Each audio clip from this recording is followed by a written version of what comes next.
কেন cyber crime বাড়ছে, কেন সাইবার দ্যাট ইজ অনলাইন অফেন্সের কারণে, অনলাইন বুলিংয়ের কারণে, সাইবার বুলিংয়ের কারণে অনলাইনে গিয়ে অনেকে আত্মহত্যা করছে, কেন করছে?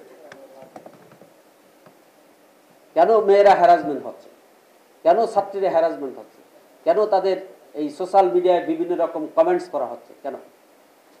এটা কি ইথিক্যাল কন্ডাক্ট? তোমরা এখানে অনেকে সায়েন্স ব্যাকগ্রাউন্ড আছো এবং তোমরা এই বিশেষ করে সাইবার সাইটে তোমাদের পদাচারণা বেশি, তো তোমরা কি কখনো এই কাজগুলো মেনটেন করো? You have to maintain it. তোমরা হলো দেশের ভবিষ্যৎ নাগরিক। You are the backbone of the country. In future you lead the country. You will be the minister, you will be the parliament member, you will be the bureaucrat, you will be the chief of IG, chief of police, chief of army, or all sorts of high official you, and you lead the country.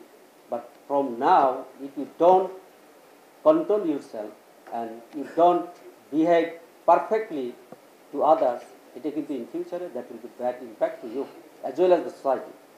So, আমি মনে করি এবং তোমরা আমার সাথে একমত হবা, তোমরা হবা কিসের ফ্রন্টলাইন সোলজার? কিসের ফ্রন্টলাইন সোলজার হবা?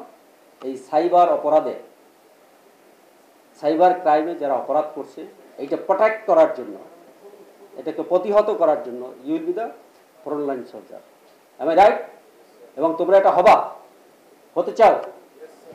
সাইবার বুলিং বন্ধ করবা, করতে চাও? হ্যাঁ, আজকের এই প্রোগ্রামটা কিন্তু অ্যাওয়ারনেস প্রোগ্রাম এবং আমরা চাইব সকল ছাত্রছাত্রী, আমরা এর পরবর্তী পর্যায়ে কিশোরদেরও আমরা নিয়ে আসার একটা প্ল্যান করছি।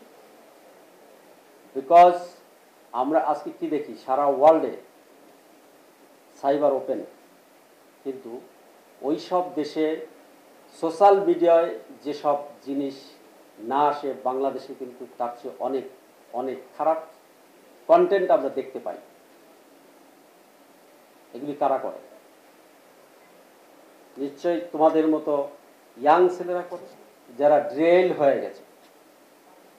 নিশ্চয়ই তোমরা ড্রেল হও নাই, তো তাদের সাথে কি ভালো বিহেভ করা যাবে? করা যাবে না। তাদেরকে অবশ্যই আইনের আওতায় আনতে হবে। এই আইনের আওতায় আনতে আই ওয়ান্ট ইউর সাপোর্ট। আমি তোমাদের, I want your cooperation. We work together to capture them. We work together to bring them under the law. We need collaboration, right?